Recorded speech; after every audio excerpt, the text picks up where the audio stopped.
Hello അസ്സാം വലൈക്കും. അപ്പോൾ എല്ലാവർക്കും ഗീത ഗോവിന്ദത്തെ ടുഡേ എപ്പിസോഡിലേക്ക് എല്ലാവർക്കും സ്വാഗതം കേട്ടോ. അപ്പോൾ ആദ്യം തന്നെ അത് 4 ആളും കൂടെ നിൽക്കുന്നുണ്ട് കേട്ടോ. ആരൊക്കെ വെച്ചാൽ രാധികമ്മ, രേഖ, പിന്നെ രഞ്ജു, പിന്നെ ഗോവിന്ദൻ്റെ അനിയത്തിയും കൂടെ നിൽക്കുന്നുണ്ട് കേട്ടോ. അപ്പോൾ അവർ തമ്മിൽ സംസാരമൊക്കെ നടക്കുന്നുണ്ട്.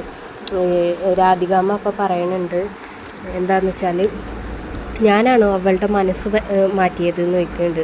ഗോവിന്ദൊപ്പം ജീവിക്കാൻ അവൾ ആഗ്രഹിച്ചിട്ടില്ല, കിഷോറിനൊപ്പം ജീവിക്കാനാണ് അവൾ ബാംഗ്ലൂരിൽ പോയത്, അതുകൊണ്ടാണ് എന്ന് പറയുന്നുണ്ട്. പക്ഷേ അവിടെ വെച്ച് കണ്ണനെ വരുതിക്ക് നിർത്തി അവൻ്റെ സ്വത്തുക്കൾ സ്വന്തമാക്കാൻ അവളെ ഉപയോഗിച്ചത് നിൻ്റെ അമ്മയാണ്. അത് രഞ്ജുവിനെ നോക്കിയിട്ടാണ് കേട്ടോ പറയണത്.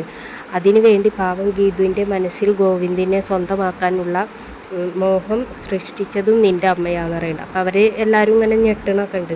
അപ്പോൾ അനിയത്തി പറയുന്നുണ്ട്, രേഖേച്ചിനോട് ചോദിക്കുകയാണ്, ശരിക്കും ഗീതു ചേച്ചിയുടെ മനസ്സിൽ ഏട്ടനുള്ള മോഹം ഉണ്ടോയെന്ന്, ഇപ്പോഴും ഉണ്ടോയെന്ന് ചോദിക്കുകയാണ്. അപ്പോൾ രേഖ പറയുന്നുണ്ട്, ഞാൻ പറഞ്ഞില്ല പ്രിയമോളെ, ഗീതു ഇപ്പോൾ ഏട്ടനെന്ന് വെച്ചാൽ പ്രാണനെ പോലെ സ്നേഹിക്കുന്നുണ്ട് എന്ന് പറയുന്നുണ്ട്.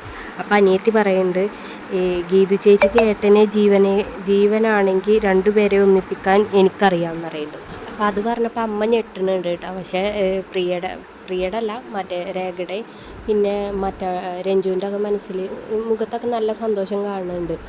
അപ്പോൾ പ്രിയ പറയുന്നുണ്ട്, ഇനി ഒരിക്കലും പിരിയാത്ത രീതിയിൽ അവരെ ഞാൻ ഒന്നിപ്പിക്കും എന്ന് പറയുന്നുണ്ട്. അപ്പം അമ്മ വീണ്ടും ഞെട്ടണ കണ്ടിട്ട്. അപ്പോൾ അവർ രണ്ടാളുടെ മുഖത്ത് നല്ല സന്തോഷം കാണുന്നുണ്ട്. അപ്പോൾ അതിൻ്റെ ഇടയ്ക്ക് രഞ്ജുവിന് കോള് വരുന്നുണ്ട് കേട്ടോ.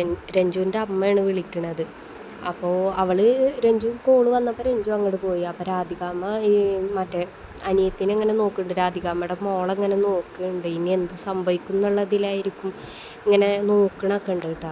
അപ്പോൾ രഞ്ജുവിൻ്റെ അമ്മ ഫോൺ വിളിച്ചിട്ട് എടുക്കാതെ കണ്ടപ്പോൾ ടെൻഷൻ അടിച്ചിട്ട് പറയുന്നുണ്ട്, ഈ പെണ്ണെന്താ ഫോൺ എടുക്കാത്തതെന്ന് പറഞ്ഞിട്ട് ഇങ്ങനെ നിൽക്കുമ്പോൾ അവൾ ഫോൺ എടുക്കും. ഹലോ അമ്മയെന്ന് പറഞ്ഞിട്ട് ഇങ്ങനെ ഫോൺ എടുക്കും കേട്ടോ. അപ്പോൾ അമ്മ പറയണം, ആ മോളെ ഞാൻ ചെമ്പകശ്ശേരിയിലെത്തി, അത് പറയാൻ വേണ്ടിയിട്ടാണ് മോളെ ഞാൻ വിളിച്ചത് എന്ന് പറയും. രഞ്ജു പറയുന്നുണ്ട്, ഞാൻ അമ്മയെ വിളിക്കാൻ തുടങ്ങുകയായിരുന്നു, അമ്മ ഇങ്ങോട്ട് വന്നത് ആകെ കുഴപ്പമായി എന്ന് പറയുന്നുണ്ട്. അപ്പോൾ അമ്മ ഞെട്ടുന്നുണ്ട് കേട്ടോ. എന്ന് പറഞ്ഞിട്ട് ഇങ്ങനെ ഞെട്ടുന്നുണ്ട്. ഞാനതിന് ആരുമായിട്ടൊരു പ്രശ്നത്തിനും പോയില്ലല്ലോ മോളെ എന്ന് പറയുന്നുണ്ട്. അപ്പോൾ രഞ്ജു പറയുകയാണ്, അമ്മ വന്നപ്പോൾ മുതൽ രാധികാമ്മയെ ഗീതു അപമാനിച്ച എന്ന രീതിയിലാണ് പുതിയ പരാതി എന്ന് പറഞ്ഞിട്ട് ഇങ്ങനെ ഇതാക്കുന്നത്. ഇഷ്ടമില്ലാത്ത ഒരാളെ ആരതി ഒഴിഞ്ഞ് സ്വീകരിക്കേണ്ടി വന്നത് ഗീതുവിൻ്റെ നിർബന്ധം കൊണ്ടാണെന്നും അത് ആത്മാഭിമാനത്തെ വ്രണപ്പെടുത്തിയെന്നൊക്കെയാണ് ഗോവിന്ദനോട് രാധികാമ്മ പറഞ്ഞിരുന്നത്. അപ്പം അമ്മ ചോദിക്കുന്നുണ്ട്, എന്നിട്ട് അത് അവന് വിശ്വസിച്ചോ എന്ന് ചോദിക്കുന്നുണ്ട്. അല്ല, എന്താ അവിടെ നടന്നതെന്ന് അവിടെ ഉണ്ടായിരുന്ന എല്ലാവരും കണ്ടതല്ലേ എന്ന് പറയുന്നുണ്ട്. അപ്പോൾ രഞ്ജു പറയുന്നുണ്ട്, അതൊന്നും ഇനി പറഞ്ഞിട്ട് കാര്യമില്ല, സംഭവിക്കാനുള്ളതൊക്കെ സംഭവിച്ചു. അപ്പം അമ്മ ഞെട്ടണുണ്ട് കേട്ടോ. അപ്പം അമ്മ ചോദിക്കുന്നുണ്ട്, എന്ത് സംഭവിച്ചു എന്ന്. അപ്പോൾ രഞ്ജു പറയാണ്, അമ്മ വന്ന അവസരം മുതലെടുത്ത് രാധികാമ്മ ഗോവിന്ദേട്ടനെയും ഗീതുവിനെയും തമ്മിൽ അകറ്റി എന്നൊക്കെ പറഞ്ഞിട്ട് കഥ ഇങ്ങനെ പറഞ്ഞു കൊടുക്കുകയാണ്, അവിടെ ഉണ്ടായ സംഭവങ്ങളൊക്കെ. അപ്പം അമ്മ വീണ്ടും പറയുന്നുണ്ട്, രാധികല്ല, ആര് തന്നെ ഇതാക്കിയാലും അവരെ തമ്മിൽ അകറ്റാൻ കഴിയില്ല എന്ന് പറയും. അപ്പം രഞ്ജു പറയുന്നുണ്ട്, പക്ഷേ അതിൽ രാധികാമ്മ വിജയിച്ചു എന്ന് പറഞ്ഞിട്ട് അവളും സങ്കടത്തോടൊക്കെ അങ്ങനെ പറയുന്നുണ്ട്. അപ്പം അങ്ങനെ കാര്യങ്ങളൊക്കെ പറഞ്ഞു കൊടുക്കുകയാണ്. നീ എന്തിനോ കണ്ണാ അവളെ ഇതാക്കണമെന്നൊക്കെ പറഞ്ഞിട്ടുള്ള കഴിഞ്ഞു പോയ എപ്പിസോഡിൽ കാണിച്ച ആ ഭാഗങ്ങളൊക്കെ ഇങ്ങനെ വീണ്ടും കാണിക്കുന്നുണ്ട് കേട്ടോ. അപ്പം അമ്മനോട് പറഞ്ഞു കൊടുക്കുകയാണ് ആ ഭാഗങ്ങളൊക്കെ. ഡിവോഴ്സിന് പോകാൻ നീ കാട്ടിയ ഉത്സാഹം എങ്ങനെ നഷ്ടപ്പെട്ടത് എന്നൊക്കെ ഗോവിന്ദനോട് ഇങ്ങനെ കഴിഞ്ഞു പോയതൊക്കെ ഇങ്ങനെ കാണിക്കണുണ്ട്. കോൺട്രാക്റ്റ് കഴിഞ്ഞ് നിങ്ങൾ രണ്ടുപേരും ഡിവോഴ്സ് കിട്ടുന്നത് വരെ രണ്ടുപേരും 2 റൂമിൽ താമസിക്കും എന്നൊക്കെ പറഞ്ഞിട്ടുള്ള ആ ഭാഗം ഇങ്ങനെ കാണിക്കുന്നുണ്ട്. അപ്പോൾ ഗീതു അതിൻ്റെ ഇടയ്ക്ക് ഇങ്ങനെ ഞെട്ടണമൊക്കെ കാണിക്കുന്നുണ്ട് കേട്ടോ. അപ്പോൾ ഗീതു പറഞ്ഞിട്ടുണ്ടായിരുന്നല്ലോ, ഗോവിന്ദ് സാറേ നമ്മളിനി 2 മുറി താമസിക്കും, ഫ്രണ്ട്സായിട്ടല്ല ശത്രുക്കളായിട്ട് എന്നൊക്കെ പറഞ്ഞിട്ട് ആ ഞെട്ടണ ഭാഗങ്ങളൊക്കെ ഇങ്ങനെ വീണ്ടും കാണിക്കുകയാണ്. അപ്പോൾ രഞ്ജുവിൻ്റെ അമ്മക്ക് ഇതൊക്കെ കേട്ടിട്ട് ഭയങ്കര ടെൻഷനും പേടിയൊക്കെ ആയിട്ടാണ്. അപ്പോൾ രഞ്ജുവിനോട് പറയുന്നുണ്ട്, മോളെ നീ ഫോൺ വെക്ക്, ഞാനൊന്ന് ഗീതുവിനെ വിളിച്ച് നോക്കട്ടെ, വെക്കെന്ന് പറഞ്ഞിട്ട് കട്ട് ചെയ്യണുണ്ട്. അപ്പോഴാന്നിട്ട് ഫോണ് വിളിച്ചിട്ട് കിട്ടണമില്ല, ഫോണ് സ്വിച്ച് ഓഫാന്നും പറഞ്ഞിട്ട് സ്വിച്ച് ഓഫാന്ന് പറഞ്ഞിട്ട് ഇങ്ങനെ ദേഷ്യത്തോടെ ഇങ്ങനെ ഇതാക്കണുണ്ട് കേട്ടോ. അപ്പോൾ അമ്മ ഒറ്റക്ക് നിന്നിട്ട് പറയുന്നുണ്ട്, രഞ്ജു പറഞ്ഞ പോലെ ഇത് അത്ര നിസ്സാരമായിട്ടുള്ള കാര്യമില്ലല്ലോ, പ്രശ്നമല്ലല്ലോ ഈശ്വര എന്നൊക്കെ പറഞ്ഞിട്ട് ഇങ്ങനെ നിൽക്കുന്നുണ്ട്. എന്നിട്ട് പറയുന്നുണ്ട്, ഗോവിന്ദനെ ഒന്ന് വിളിച്ച് നോക്കാമെന്ന് പറഞ്ഞിട്ട് വിളിക്കാൻ പോവേണ്ട. അപ്പോൾ ഗോവിന്ദൻ അങ്ങനെ ഫോൺ വിളിക്കാൻ വേണ്ടിയിട്ട് ചെവിയിലൊക്കെ അങ്ങനെ വെച്ചപ്പോൾ എടുക്കും മോനെ എന്നിങ്ങനെ പറഞ്ഞിട്ട് ടെൻഷനോട് കൂടിയിട്ട് പറയുന്നുണ്ട്. അപ്പോൾ നോക്കുമ്പോൾ ഗോവിന്ദൻ്റെ ഫോണും സ്വിച്ച് ഓഫാണ്. അപ്പോൾ ഇവനും സ്വിച്ച് ഓഫ് ആണല്ലോ എന്ന് പറഞ്ഞിട്ട് ദേഷ്യം പിടിക്കുന്നുണ്ട്. അപ്പോൾ ആൾ പറയുകയാണ് രണ്ടുപേരുടെയും ഫോൺ സ്വിച്ച് ഓഫ് ആക്കി വെക്കണമെങ്കിൽ ശക്തമായിട്ടുള്ള എന്തോ പ്രശ്നം അവരുടെ ഇടയിലുണ്ട് എന്ന് പറഞ്ഞിട്ട് ഇതാക്കണം. അപ്പം അമ്മ സങ്കടപ്പെട്ടിട്ട് പറയുന്നുണ്ട്, അമ്മയെ മൂകാംബികയെ അവരെ വേർപെടുത്തരുതേ, അവരെ ഒന്നിച്ച് നടത്തണേ എന്നൊക്കെ പറയുന്നുണ്ട്. അപ്പോൾ ആ ഭാഗം കഴിഞ്ഞിട്ട് പിന്നെ കാണിക്കുന്നത് ഗോവിന്ദ് ബാത്റൂമിൽ പോണതാണ്, വാഷ്റൂമിൽ പോണത്. അപ്പോൾ അവിടെ വാഷ്റൂം എന്ന് എഴുതി വെച്ചിട്ടുണ്ടായിരുന്നു. എന്നിട്ട് ആളതിങ്ങനെ വായിക്കുന്നുണ്ട്, വാഷ്റൂം എന്ത് ഭ്രാന്താണാവോ എന്ന് പറഞ്ഞിട്ടാണ് വാഷ്റൂമിൽ പോണതാണ്. അപ്പോൾ ഗോവിന്ദ് പറയുന്നുണ്ട് കാലൊന്ന് കഴുകിയേക്കാന്ന് പറഞ്ഞ് കാല് കഴുകുമ്പോൾ ഉണ്ടാവും ലാബിൻ്റെ അടുത്തായിട്ട് ഫ്ലവർ വേഴ്സിൻ്റെ അടുത്ത് പോയിട്ട് നോക്കുക എന്ന് പറയുന്നുണ്ട്. അപ്പോൾ ആ ലെറ്റർ നോക്കുമ്പോൾ അവന് ഇവൻ പറയുന്നുണ്ട് ഇവൾക്ക് എന്താ വട്ടായോ എന്ന് പറയുന്നു.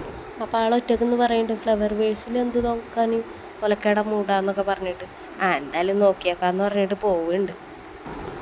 അപ്പോൾ ഫ്ലവർ വേഴ്സിൻ്റെ അടുത്ത് നോക്കിയിട്ട് ഇങ്ങനെ അങ്ങോട്ടും ഇങ്ങോട്ടൊക്കെ നോക്കിയാൽ അവിടെ ഒരു ലെറ്റർ ഉണ്ടാവും. അപ്പോൾ അതിൽ എഴുതിയിരിക്കുന്നത് ബെഡിൻ്റെ അടിയിൽ നോക്കുക എന്ന് എഴുതിയിട്ടുണ്ട്. അപ്പോൾ ഗോവിന്ദ് പറയുന്നുണ്ട് ഇവളെന്താ കാട്ടിലെ മുയലിനെ മറ്റേ ക്യാരറ്റിന് വേണ്ടിയിട്ടുള്ള വഴി കാണിച്ചു കൊടുക്കുന്നതെന്നൊക്കെ പറഞ്ഞിട്ട് എന്നിട്ട് പറയണ്ട എന്നാലും നോക്കിയേക്കാന്ന് പറഞ്ഞിട്ട് കുനിഞ്ഞ് നോക്കണ്. അത് കട്ടലിൻ്റെ അടിയിലാണ് ആൾ നോക്കണത്.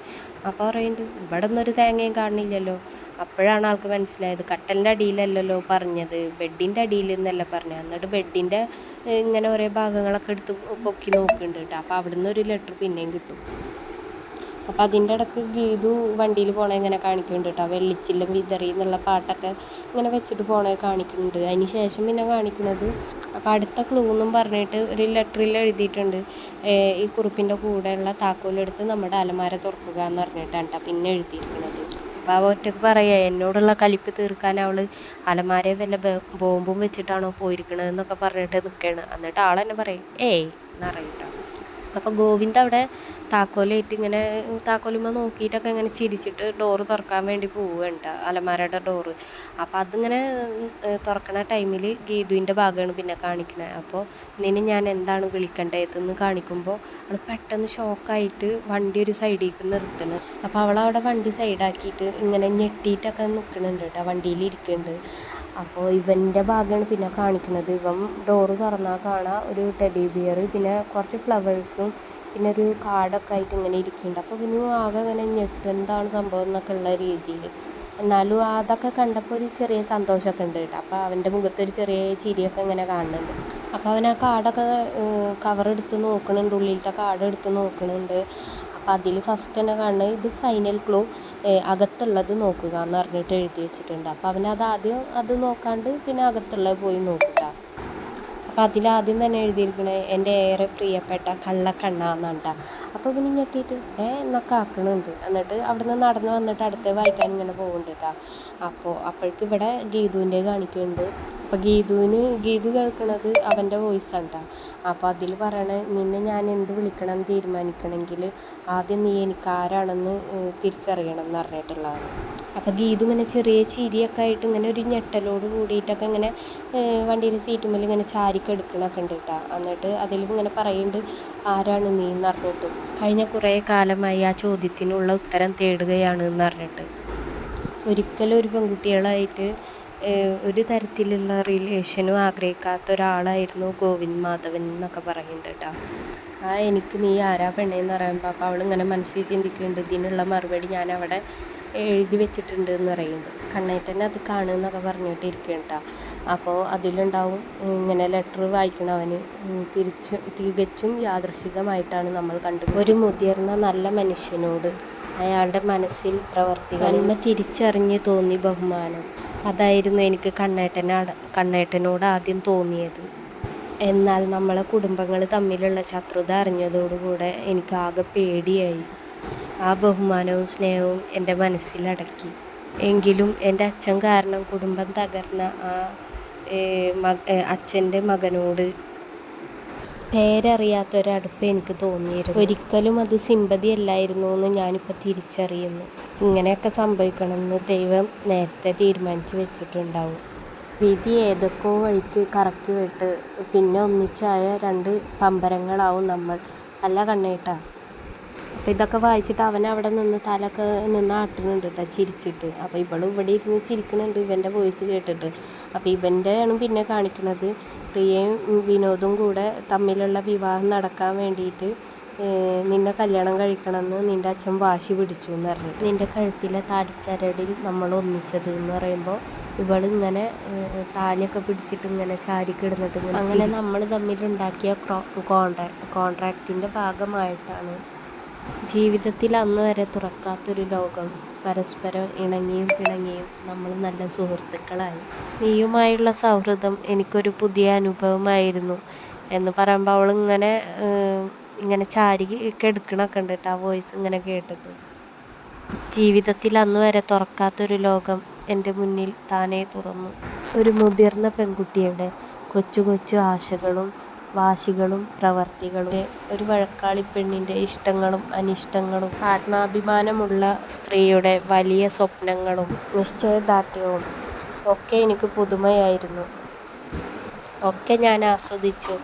അറക്കൽ ഗോവിന്ദ് മാധവ് ഒരു ടൈം പീസിൽ പുറകിലേക്ക് പോകുന്ന പോലെ. ശരിക്കും ഞാനൊരു കൗമാരക്കാരനായി എല്ലാം നീ വന്നതിന് ശേഷമാണ്. പിന്നെ ഗീതു പറയണേണ്ട ആദ്യം കണ്ണേട്ടനോട് തോന്നിയ ബഹുമാനം അത് കല്യാണം കഴിഞ്ഞതോടെ സൗഹൃദത്തിലേക്ക് വളർന്നു. കണ്ണേട്ടൻ എന്നെ വലിയ സ്വപ്നങ്ങൾ കാണാൻ പഠിപ്പിച്ചു. ഓഫീസിൻ്റെ ചുമതലകൾ എന്നെ ഏൽപ്പിച്ചു. എൻ്റെ ഉള്ളിൽ ഞാൻ പോലും അറിയാതെ കിടന്നിരുന്ന എൻ്റെ കഴിവുകൾ പുറത്തെടുപ്പിച്ചു. പിന്നെ എല്ലാം കൊണ്ടും ഒറ്റപ്പെട്ടു പോയെന്ന് തോന്നിയ സമയങ്ങൾ എൻ്റെ ജീവിതത്തിലും വന്നു. അന്ന് കണ്ണേട്ടൻ്റെ ആരുമല്ലാത്ത ഈ പെണ്ണിനോട് കാട്ടിയ കരുതൽ കണ്ടപ്പോൾ അനുഭവിച്ചപ്പോൾ സ്നേഹത്തെക്കാളേറെ ഒരു തരം ഭക്തിയാണ് എനിക്ക് തോന്നിയത്. അപ്പോൾ അങ്ങനെ പറഞ്ഞിട്ട് രണ്ടുപേരും ഇഷ്ടമാണെന്നുള്ളത് പറഞ്ഞിട്ടുണ്ട് കേട്ടോ. അവളുടെ ലെറ്റർ അവനും വായിച്ച് അവൻ്റെ വോയിസ് ഇവിടെ കേൾക്കുകയും ചെയ്ത്. അപ്പോൾ അതിൽ ലാസ്റ്റ് പറയുന്നുണ്ട് എനിക്കിപ്പോൾ തുടങ്ങിയതല്ല, നീ കിഷോറിനായിട്ട് ബാംഗ്ലൂരിലേക്ക് പോണ ടൈമിൽ എനിക്കിഷ്ടം തോന്നിയതാണ് എന്ന് പറയുമ്പോൾ അവൾ ആകെ തകർന്നു പോകുന്നുണ്ട്. അപ്പം നെഞ്ച് പൊളിയുന്ന വേദനയോടാണ് അവളെ യാത്ര ആക്കിയത് എന്നൊക്കെ പറയുന്നുണ്ട്. അപ്പോൾ അത് തിരിച്ച് കിട്ടാത്തൊരു പ്രണയമായിരുന്നു എന്നൊക്കെ ഇങ്ങനെ പറയുന്നുണ്ട് കേട്ടോ അവളോട്. അപ്പോൾ അവൾ കഴിഞ്ഞ കാര്യങ്ങളൊക്കെ ഇങ്ങനെ ആലോചിക്കുന്നുണ്ട്. കിഷോറിനായിട്ട് അവിടെ ഉണ്ടായ പ്രശ്നങ്ങളും അതൊക്കെ ഇങ്ങനെ ആലോചിക്കുന്നുണ്ട്. അപ്പോൾ അതിൽ പറയുന്നുണ്ട് അപ്പോൾ അവൾ ആകെ സങ്കടപ്പെട്ടിട്ടിരിക്കുന്നുണ്ട്. അപ്പോൾ അവനിങ്ങനെ പറയുന്നുണ്ട് അപ്പോൾ അത് ഒരു പ്രണയമായിരുന്നില്ല. അപ്പം എന്തായാലും ഇതിൽ ലാസ്റ്റ് രണ്ടാളും ഇഷ്ടമെന്നൊക്കെ തുറന്ന് പറഞ്ഞിട്ടുണ്ട്. അപ്പോൾ അവൾ ലാസ്റ്റ് പറയുന്നുണ്ട് എനിക്കിനി പറയാനുള്ളത് അലമാരയിൽ ഇരിക്കണുണ്ടെന്ന് പറയും. അപ്പോൾ ഇവന് ഓടിച്ചെന്ന് നോക്കൂട്ടോ. അപ്പോൾ അതിൽ എഴുതിയിരിക്കണം ഐ ലവ് യു കണ്ണേട്ടാന്ന് എഴുതിയിട്ടുണ്ടാവും. അപ്പോൾ അവളോട് ഇവനിവിടെ ഐ ലവ് യു എന്ന് പറഞ്ഞിട്ടുണ്ടാവും. അപ്പോൾ എന്തായാലും ഇന്നത്തെ എപ്പിസോഡ് ഇത്രയുള്ളൂ കേട്ടോ.